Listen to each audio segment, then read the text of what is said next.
Kui tihti oled leidnud end ütlemas, mul pole selle jaoks aega. Olgu selleks siis trenn, sõpradega kohtumine või lõpuks kaua plaanitud projekti alustamine.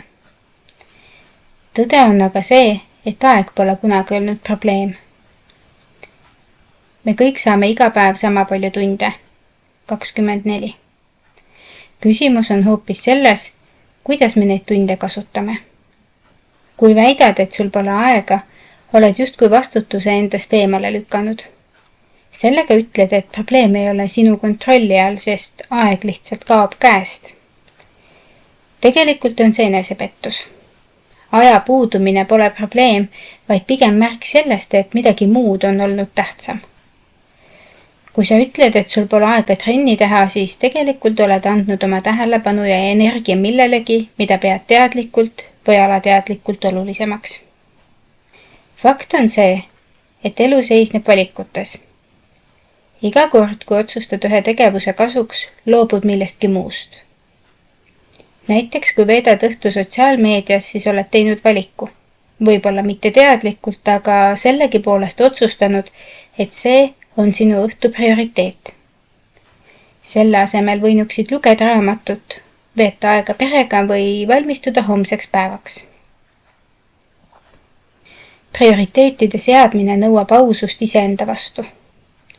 Küsi endalt, mida sa tegelikult tahad? Miks on need asjad, mille jaoks sul pole aega, olulised? Kui miski tõesti on oluline, leiad selleks alati aega. Võib-olla ei tähenda see 2 tunni pikkust trenni, vaid 10-minutilist kodust treeningut. Võib-olla pole sul aega sõpradega tundide kaupa vestelda, kuid 5-minutiline telefonikõne on reaalne. Kui tahad lõpetada aja puudumise üle kurtmise, hakka oma tegevusi teadlikult jälgima. Kirjuta üles, kuhu sinu päev kulub. See võib olla ebamugav, sest tihti märkame, et suur osa ajast kulub väikestele, ebaolulistele tegevustele, mida me isegi ei pea tähtsaks.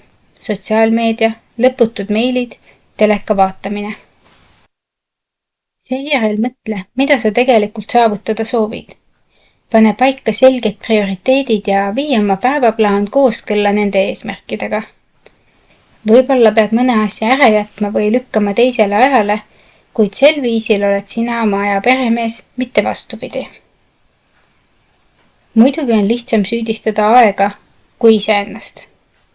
Kui võtad vastutuse, et sinu päev peegeldab sinu väärtusi, võib see esialgu hirmutada, aga see on esimene samm tähendusrikkama elu poole.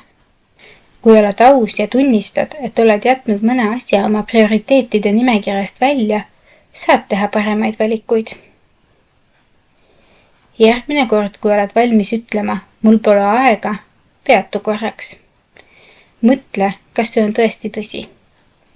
Või oleks ausam tunnistada, et sa lihtsalt pole seda oma prioriteetide hulka arvanud.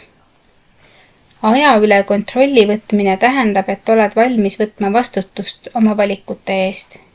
Ja see võib olla kõige vabastavam tunne üldse. Aitäh ja peatse kuulmiseni!